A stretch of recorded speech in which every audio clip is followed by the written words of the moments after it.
राम राम, जय छत्तीसगढ़। आप सबके पुनः मोरसद से साक्षात्कार यूट्यूब चैनल में हार्दिक स्वागत एवं अभिनंदन हवै। आज हम बस्तर संभाग के जो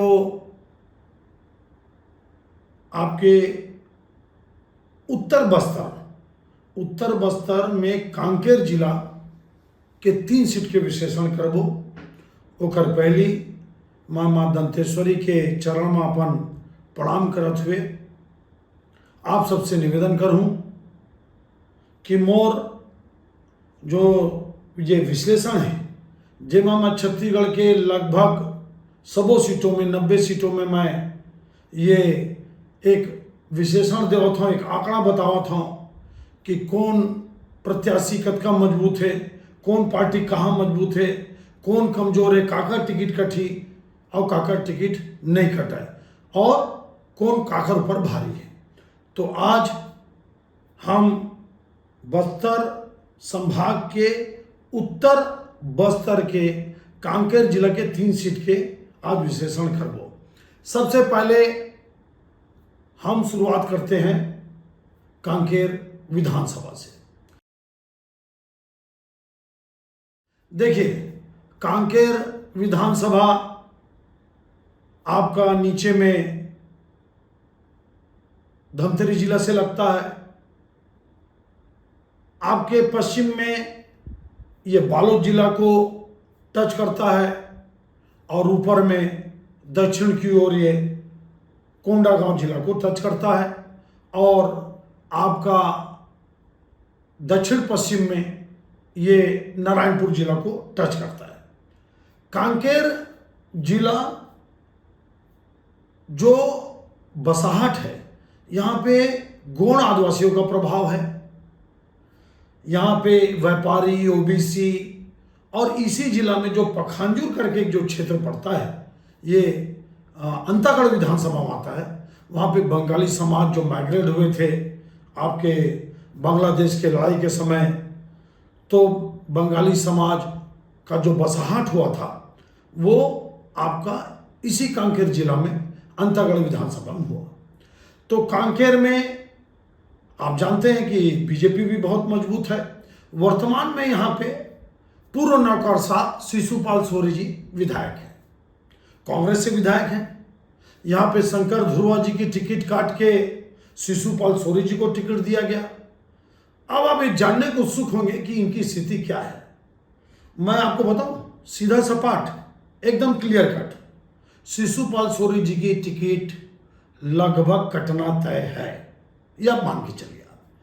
तब उनकी जगह को पुनः रिप्लेस करेंगे शंकर धुर्वा जी, जो पूर्व में एमएलए थे, बैंक के जिला सहकारी बैंक के अध्यक्ष हैं, वो एक प्रमुख दावेदार हैं, लगभग लड़ सकते हैं चुनाव। वीरेश ठाकुर जी जो लोकसभा के प्रत्याशी रहे, बहुत कम वोट से हारे, आपके पूर्व जनपद अध्यक्ष रहे हैं, बस्तर प्राधिकरण के सदस्य हैं, अच्छे नेता हैं, लोकप्रिय नेता हैं, वो भी शायद ही से टिकट मांग रहे हैं। और आपके शंकर धुर्वा, वीरेश ठाकुर के बाद एक जो आपके मंडी अध्यक्ष हैं, जो नेता हैं शायद राजेश भास्कर जी, वो भी अच्छी दमदारी से कांग्रेस से टिकट मांग रहे हैं। मेरे को लगता है कि शायद शंकर धुर्वा जी को कांग्रेस टिकट दे दे। अब देखिए, भारतीय जनता पार्टी में यहाँ पे पिछला चुनाव हीरालाल जी करके लड़े थे, वो काफ़ी मार्जिन से चुनाव हारे। मेरे को नहीं लगता कि शायद वो 2 बार हारे हैं, एक बार तो उनको टिकट पार्टी नहीं देगी। यहाँ पे भारतीय जनता पार्टी जैसे कांग्रेस अपने एक्स एमएलए को दे सकती है टिकट, वैसे ही भारतीय जनता पार्टी यहाँ पे सुमित्रा मारकोले जो उनकी दमदार नेता है उनको टिकट दे सकती है।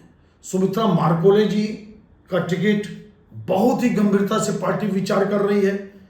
उसके अलावा एक आसाराम नेताम जी हैं, पूर्व जनपद सदस्य हैं, एसटी मोर्चा के पदाधिकारी हैं, वो अब टिकट मांग रहे हैं। आपके वहाँ पे एक ईश्वर कावड़े जी हैं, वो आपके टिकट मांग रहे हैं। इसके अलावा एक नाम और है, युवा मोर्चे में जो प्रदेश का उपाध्यक्ष है आपका भूपेंद्र नाग, वो भी देखिए भूपेंद्र नाग जी हल्बा आदिवासी हैं।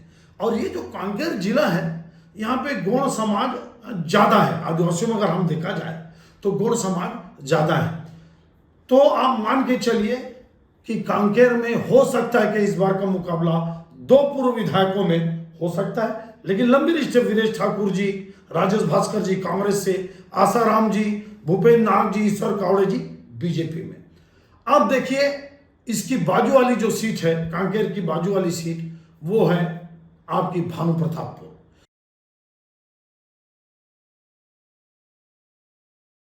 भानु प्रतापपुर में मनोज मंडावी जी एक बड़े युवा नेता हुआ करते थे, कांग्रेस के एमएलए थे।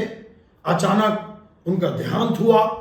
वो उपाध्यक्ष भी थे विधानसभा में, और यहाँ पे पिछला चुनाव लड़े थे भारतीय जनता पार्टी के जो वर्तमान में बड़े जुझारू और बड़े अच्छे नेता हैं सतीश लाठिया जी। अब चूंकि देखिए यहाँ का समीकरण देखिए, सतीश लाठिया जी हल्बा आदिवासी हैं और आपके मनोज मंडावी जी थे, और अभी उनकी जो बाई इलेक्शन में चुनाव जीती उनकी धर्मपत्नी सावित्री मंडावी जी, वो गौड़ है। तो यहाँ के जो गौड़ आदिवासी हैं वो अपने गौड़ समाज के साथ चल देते हैं। सब जब मैं उस क्षेत्र में घुमा, गांव में गया, जंगल के अंदर भी गया मैं, तो सतीश लाठिया जी चुनाव हार गए। तो अब क्या, तो आपको मैं बता रहा हूं सावित्री मंडावी जी की टिकट कटना लगभग, मैं आपको सही बता रहा हूं, मुश्किल है, नहीं कटेगी मान के चलो। लेकिन आप अगर ये जानना कि इच्छुक हो कि कौन हो सकता है, भी एक आध नाम आप बता दो, तो मेरे ख्याल से जो जिला पंचायत के अध्यक्ष हैं हेमंत ध्रुव जी। लेकिन ठीक है, सावित्री मंडावी जी लड़ेंगी, आप मान के चलिए, मेरा विशेष है। अब बीजेपी से आपको एक नाम बताता हूं, श्री परमानंद तेता जी। परमानंद तेता जी एक तो बहुत बढ़िया नेता है, एनएमडीसी में इंजीनियर थे। कई साल पहले, लगभग 8-10 साल पहले उन्होंने एनएमडीसी इस्तीफा दे दिया, वीआरएस ले लिया। इनकी जो धर्मपत्नी है वो बहुत बड़ी अधिकारी हैं, इंजीनियर है, वो भी रायपुर में। ये पूरा परिवार बहुत पढ़ा लिखा परिवार है, गौड़ है, और इनके पिताजी भी एक अच्छे उस क्षेत्र के नेता रहे, जाने माने लोग हैं, समर्पित लोग हैं। इनकी पत्नी आरएसएस से जुड़ी हुई है।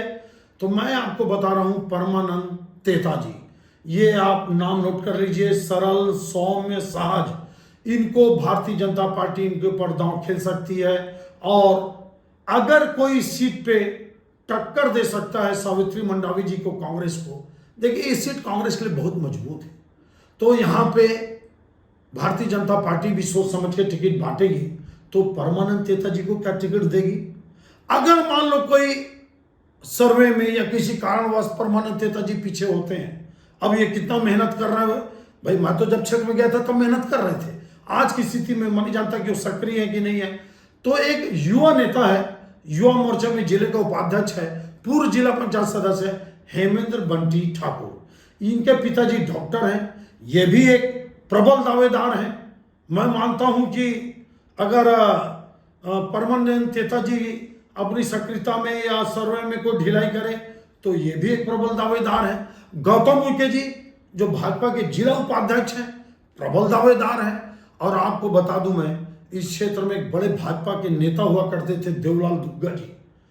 देवलाल दुग्गा जी हारे या कुछ समय के लिए इधर उधर, जैसा भी वो भी, या उनका बेटा बहुत सक्रिय है, मैं नाम याद नहीं मेरे को उनके बेटे का, क्योंकि मेरे को लगता है कि टिकट वहां पे परमानंद तेता जी, और क्योंकि भारतीय जनता पार्टी लगभग नए प्रत्याशी पे दांव खेलेगी इस बार 2023 के चुनाव में, और हेमेंद्र ठाकुर जी, इनके बीच में फैसला हो सकता है। और की फैक्टर तो जिलाध्यक्ष सतीश लाठिया जी हैं, इस क्षेत्र के नेता हैं।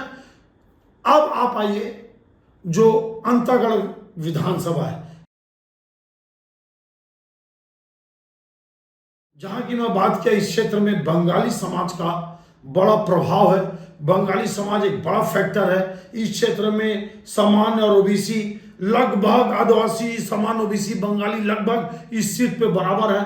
और इस क्षेत्र में बड़े नेता हुआ करते थे, भारतीय जनता पार्टी के प्रदेश अध्यक्ष हुआ करते थे, मेरे को नाम लेना था पहले, विक्रम मुसेंडी जी। सरल, सहज, सौम्य, सीधे प्रदेश अध्यक्ष, सांसद, विधायक, वन मंत्री, नेता बढ़े। अब क्या भारतीय जनता पार्टी जो कांग्रेस के वर्तमान में एमएलए हैं, जो पुलिस विभाग से रिटायर होकर आए, अनूप नाग जी, क्या उनके खिलाफ भारतीय जनता पार्टी विक्रम उसेंडी को फिर से उतारेगी क्या? अब देखिए, अच्छा, अनूप नाग जी की पत्नी जो श्रीमती कांति नाग है, वो भी एक बड़ी नेता रही है। शायद मेरे ख्याल से जिला पंचायत की अध्यक्ष थी, मैं कंफर्म नहीं हूं। महिला मोर्चा की, महिला कांग्रेस की बड़ी नेता रही है, अच्छी महिला नेता रही है कांति नाग जी।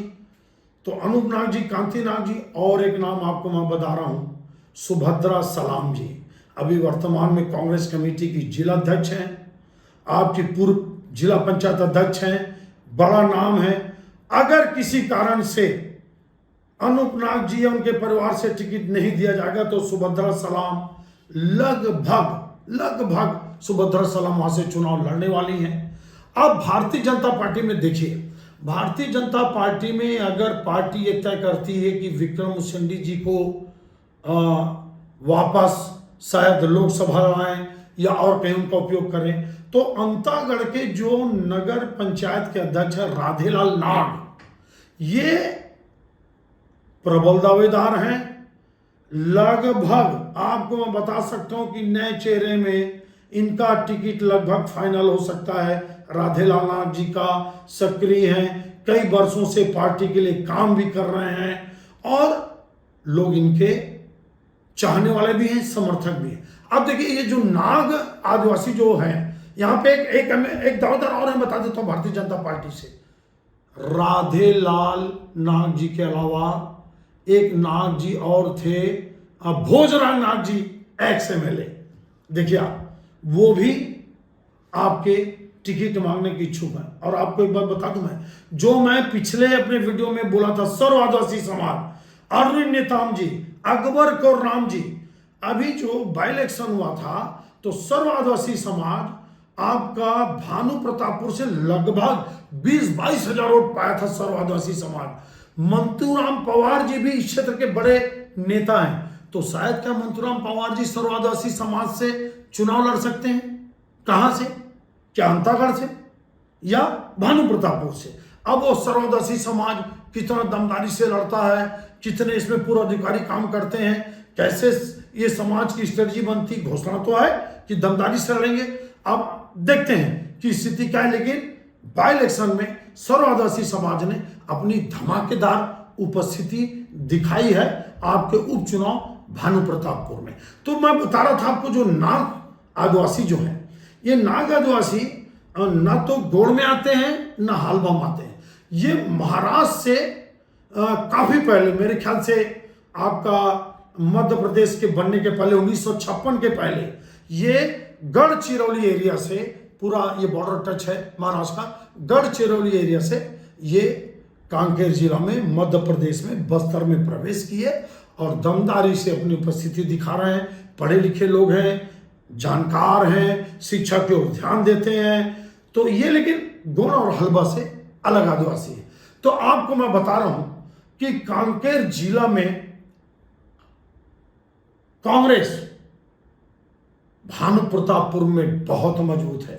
सावित्री मंडावी जी फिर से जीत सकती हैं।